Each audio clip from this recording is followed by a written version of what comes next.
Gente, o assunto agora é educação. Pesquisa recente do IBOPE apontou que 72% dos brasileiros das classes A, B e C acham que os alunos só devem voltar a ter aulas presenciais depois que uma vacina para o novo coronavírus estiver disponível para a imunização para todos nós. Agora, eu pergunto exatamente para você, telespectador, telespectadora, o que é que você acha disso? Nós estamos preparados para enfrentar esse novo, digamos, novo normal na sala de aula? Pensando nessa repercussão que inquieta a todos nós, inclusive eu como pai, nós decidimos então trazer esse debate para você e convidamos aqui especialistas nesse assunto. Estão comigo aqui a infectologista Mariela Kometky e a pós-doutora em educação Simone Amorim e também por Skype a participação, já agradecendo a presença virtual dela, da secretária municipal da Saúde, doutora Vanesca Barbosa. Vamos cumprimentá-las, sejam muito bem-vindas. Primeiro, doutora Vanesca, boa tarde, muito obrigado pela contribuição, doutora. Boa tarde. Muito obrigado. Obrigado pela oportunidade.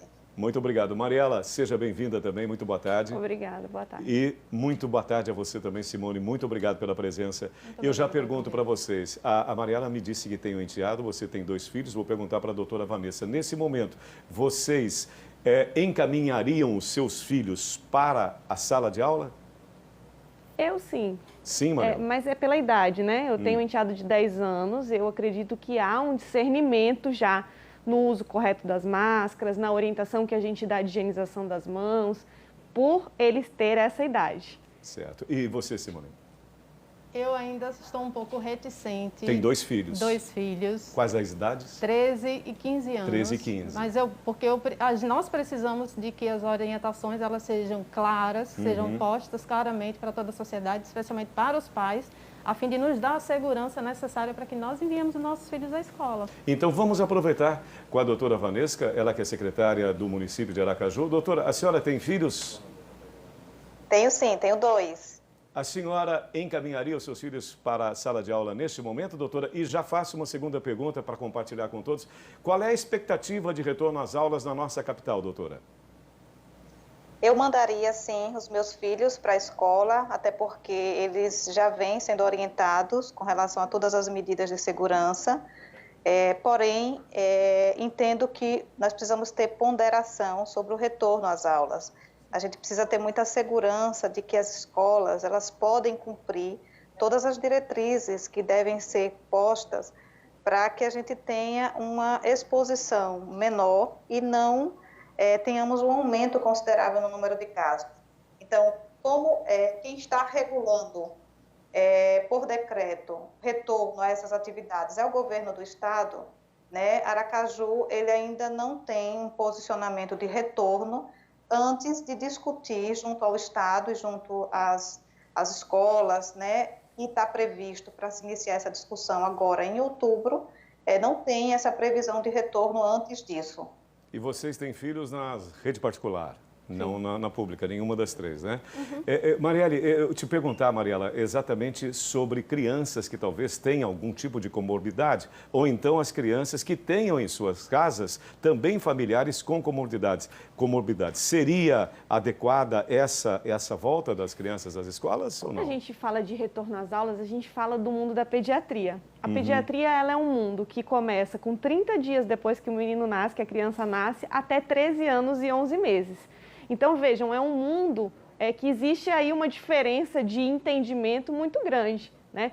Você tem crianças muito pequenas, com 2, 3, 4, 5 anos, e você tem crianças já, os pré-adolescentes, 12, 13 anos, que são considerados crianças. Então, assim, como eu disse, o entendimento do que fazer é muito diferente. A quantidade de pessoas para cuidar e manter o cuidado dessas crianças precisa ser garantido pelas instituições.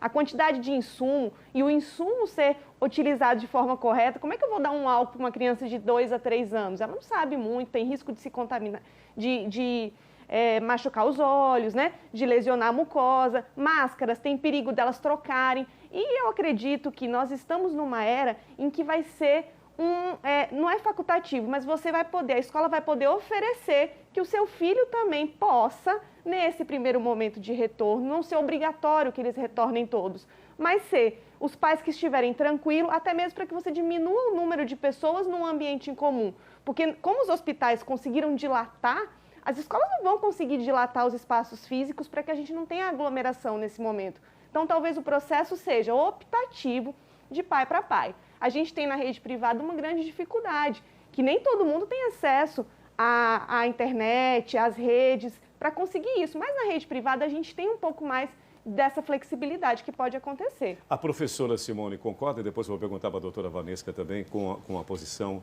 que foi colocada agora no momento? Minha fala vai justamente nessa perspectiva. Como especialista em educação, né, professora? Exatamente, porque na verdade é preciso ter uma preparação da escola, dos professores, para que essas crianças sejam acompanhadas durante todo esse processo. É preciso ter um plano que seja muito bem posto, né?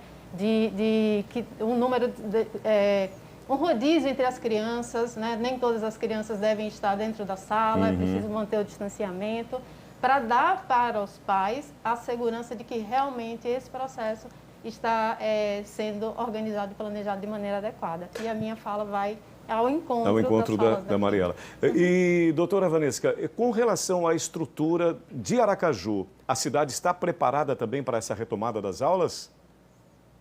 Não, eu entendo que a gente precisa acompanhar esses protocolos, precisamos discutir muito bem esses protocolos, porque nós não temos somente escolas privadas, nós temos escolas públicas também. E que nós sabemos que elas precisam realmente se adequar para esse retorno. Eu concordo quando a colega fala que nesse primeiro momento de retorno, esse retorno deve ser híbrido. Ele deve ter uma parte das crianças presencial, uma outra parte por videoconferência, até porque isso passa a se tornar uma nova realidade na nossa comunidade.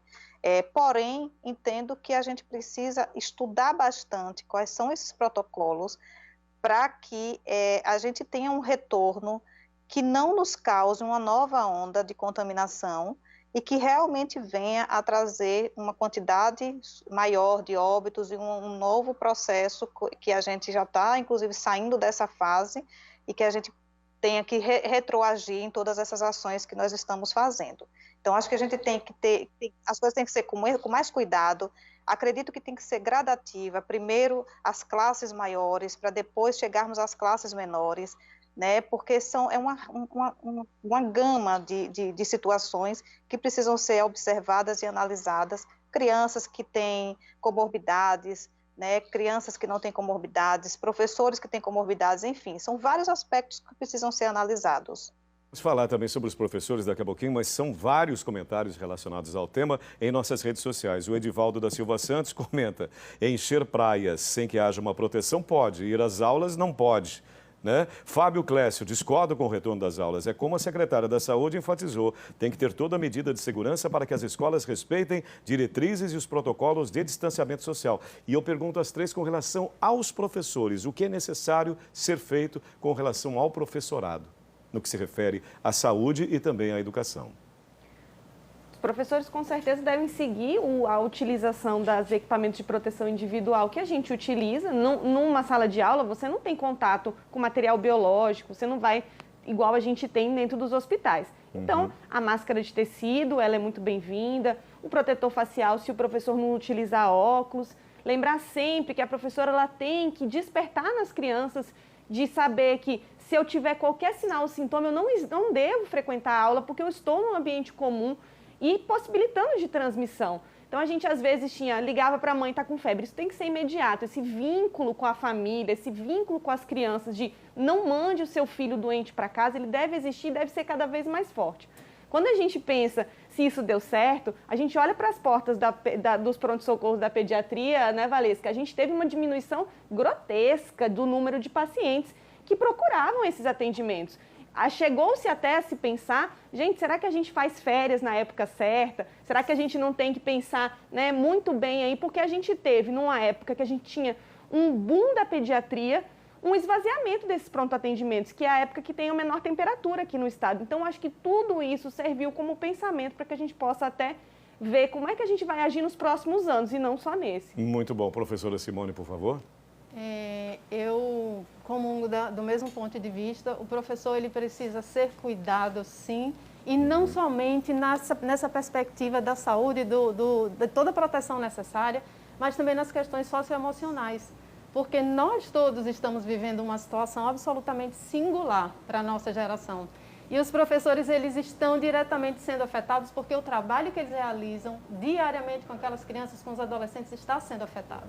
Então, o acompanhamento na perspectiva do socioemocional, a partir do poder público, a partir da direção, a partir das escolas, ele é essencial para a manutenção da produção dele, daquele convívio com segurança com os seus alunos e poder também guiar os alunos no processo de ensino-aprendizagem. Sim, Simone. E também, doutora Vanesca, a importância dos professores, a vulnerabilidade deles também, isso é um fator muito importante, doutora? Isso, com certeza, né? Eles são os orientadores dessas crianças.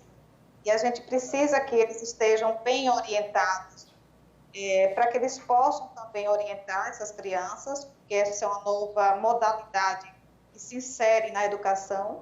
E a gente precisa ter o professor bem, né, de saúde, emocionalmente, para conseguir dar continuidade às suas ações num momento, né, num momento diferente do que eles vinham trabalhando, mas tentando incorporar isso ao seu dia a dia, sem medos, mas sabendo que a partir de agora nós teremos várias restrições, é como a doutora Mariela falou, é preciso que isso fique muito claro, né? O retorno às aulas, ele tem algumas limitações. Uma criança que chega doente, ela não pode adentrar e ficar na escola. Uma criança que fica doente durante a aula, ela precisa que seu pai, sua mãe, vá pegar essa criança, porque ela está pondo em risco, não é só aquela criança, ela está pondo em risco os professores e as outras crianças. Então, isso precisa ficar muito claro para todo mundo. Os protocolos, os fluxos precisam ficar bem definidos para que isso seja feito com segurança.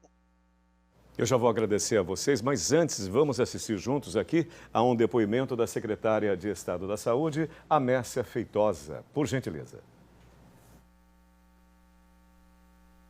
A gente vem fazendo reuniões, né, saúde e educação, debruçando nesse protocolo com todo o cuidado, né, com toda essa responsabilidade, para no retorno, né, a gente ter não a exposição dos alunos. Então, mas a gente já está se debruçando nesse protocolo.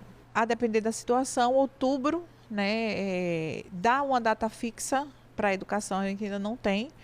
Mas outubro é um mês que a gente sinaliza, né, a gente tem uma avaliação considerando a situação epidemiológica, né, os estudos nos mostram que a gente até outubro tem um cenário, né, e esse cenário de outubro é que vai favorecer as outras liberações de outros serviços que estão ainda como situações especiais. Vocês concordam com o que foi exposto, doutora Mariela? Concordo, mas em tudo isso a gente também tem que pôr o contraponto. A saúde mental das nossas crianças também está muito afetada. Nós privamos elas de ir e vir, de ter contato com outras crianças. Criança precisa ter contato com outras crianças. A gente tem visto aí casos de crianças que estão precisando fazer consulta com o psiquiatra, porque estão privadas mesmo da convivência, de brincar, de ter contato com os primos, de ter contato com os avós, de ter contato com outras crianças. Então, a gente também não pode postergar muito isso tudo. A saúde, ela funciona meio que, né, Valesca, trocando o pneu do carro com o carro andando. A educação vai ter que fazer isso também. Então, eu acredito que com a flexibilização, como o colega falou aí, as crianças já voltaram a ter um pouco mais de contato nas praias com outras crianças, no condomínio, porque a flexibilização, ela existiu já. E aí, a gente, sentindo isso, consegue voltar seguramente para a sala de aula, que é o maior convívio em um espaço menor. Então, eu acho que essa flexibilização gradual, ela é muito necessária. Mesmo que hajam críticas, né? Quando a gente trabalha numa pandemia, a gente sempre vai olhar para trás e pensar que a gente podia ter feito melhor. Mas eu acho que essa flexibilização gradual traz para a gente uma segurança, até de saber, não, agora que já começaram a conviver com as crianças do condomínio, ou agora que já foram para as praias, então, a gente já viu que está tudo bem, uma adoeceu, melhorou, a gente não deixou ir, sair, e agora o próximo passo é voltar para a sala de aula. Professora Simone, eu até prestava aqui um depoimento pessoal, falava da minha filha, que tem 17 anos. O agravante é que ela tem toda a estrutura, é uma mocinha de 17 anos que tem tudo à disposição, mas me ligou completamente transtornada, exatamente como a doutora Mariela falou, chorando, desesperada, porque não suportava mais. Porém, ela tem realmente toda uma estrutura montada para ela. É por aí, a coisa se complica mesmo com o passar do tempo, professora Simone? Com certeza. As questões psicológicas, elas são realmente muito importantes. Nós precisamos cuidar das nossas crianças nessa perspectiva também. E penso eu que o equilíbrio, o pensar, vai influenciar de maneira decisiva no nosso planejamento. É preciso tomar decisões com base científica, com base nas experiências que já aconteceram, com muito cuidado, com muita segurança, e mesmo que a gente já tenha, né, essa percepção de que realmente está acontecendo já essa flexibilização, que ainda existe um caminho a percorrer, e que todo esse grupo de pessoas que estão aqui, né, representadas, né, essas pessoas todas que estão aqui representadas, elas realmente precisam pensar com base científica, com base nas experiências, em quais os próximos procedimentos, quais os próximos passos, porque afinal de contas a gente está lidando com as próximas gerações e elas precisam permanecer como próximas gerações. E para nós fecharmos rapidamente, doutora Vanessa, gostaria que a senhora atualizasse a nossa audiência a respeito do fechamento do hospital de campanha, por favor, doutora. A gente já tem uma previsão na próxima segunda-feira de fecharmos, na verdade, reinserirmos 4 unidades básicas de saúde que estavam funcionando com exclusividade para síndromes gripais. Elas estarão sendo reinseridas para os atendimentos rotineiros das comunidades. São as unidades de saúde Augusto Franco, Fernando Sampaio, Cândida Alves e a Eunice Barbosa. As demais unidades permanecem como síndromes gripais, assim como os nossos 2 hospitais, o Fernando Franco e o Nestor Piva.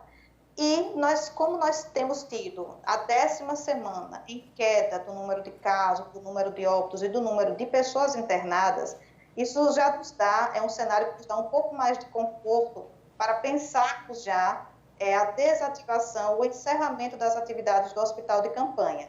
Então, a gente já vem acompanhando há alguns dias, há mais ou menos uma semana, nós não estamos recebendo mais pacientes no hospital de campanha. Atualmente estamos com 2 pacientes internados com previsão de alta ou de transferência até sexta-feira. Então, acreditamos que na sexta-feira, no mais tardar, nós estaremos encerrando as nossas atividades com muito sucesso, porque foram quase 500 pessoas atendidas, 28 pessoas que, infelizmente, nós não conseguimos mantê-las aqui em convívio conosco, mas foi feito tudo o que foi possível, e um índice de efetividade de mais de 74%, que eu quero agradecer a todos os profissionais que estiveram junto na hora que nós precisamos, porque, na verdade, eu não me lembro, né, doutora Mariela, de uma pandemia nessa monta, e acredito que seja o primeiro hospital de campanha a ser construído na nossa capital, e que, graças a Deus, serviu à finalidade ao qual ele foi